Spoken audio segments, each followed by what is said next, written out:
ఆయన స్థాయికి దిగజారి ఇప్పుడు మీడియా అడిగింది ఆయన్ని ఇప్పుడు జల్లికట్టు తమిళనాడు దాన్ని ఇన్స్పిరేషన్గా తీసుకుని ఇక్కడ కూడా ప్రొటెస్ట్ చేస్తున్నారు కదా అని అంటే ఆయన మీరు ఇన్స్పిరేషన్గా తీసుకుంటే కుక్కల గురించో పందుల గురించో కోళ్ళ గురించో ఫైట్ చేయాలి అంటే జనం ఇక్కడ శాంతియుతంగా స్టూడెంట్స్ వాళ్ళ భవిష్యత్తు కోసం ప్రొటెస్ట్ చేయడానికి జనాలు రోడ్డుకి వస్తే వాళ్ళ పందులతో పోల్చడం అనేది అది అట్లా ఇంగితానికి వదిలేస్తాం. మేము కూడా మాట్లాడచ్చు ఎగవేత దారులని ఇలా అనొచ్చు, but we don't want to speak like that.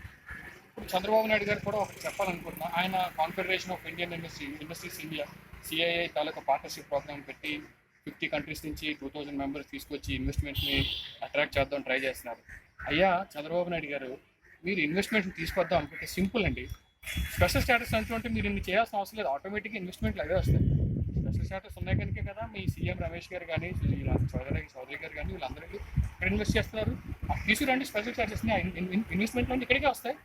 Minimum common sense వదిలేసి మీరు ఏదేదో చేస్తుంటారు. ఇవన్నీ పనికిరావు. జనం గుర్తుపెట్టుకున్నారు. 2019లో మీకు గుర్తు చెప్తారు. నేను ప్రత్యేకంగా నేను పశ్చాత్తాపడుతున్నాను. 2014లో టీడీపీ కోటేసినందుకు. ఇది నా చెయ్యి అనుకోకండి, చెప్పు అనుకోండి, నా చెప్పుతో నేనే కొట్టుకుంటున్నాను. I'm not going to repeat the same thing in 2019. టీడీపీకి భూస్థాపితం అవడానికి టైం దగ్గర పడింది. వినాశకాలే విపరీత బుద్ధి, ఆరిపోయే ముందు దీపం ఇప్పుడు ఎలాగే గుర్తుంటుంది. మనుషులు పందులతోని కుక్కలతోని పోలిస్తే మీకు కూడా అదే గతి పడుతుంది. దయచేసి గుర్తుపెట్టుకోండి. Thank you. నా పేరు డాక్టర్ శ్రీనివాసరావు అండి. యూనివర్సిటీలో నేను పిహెచ్డీ చేశాను. I'm working for an MSc. Thank you.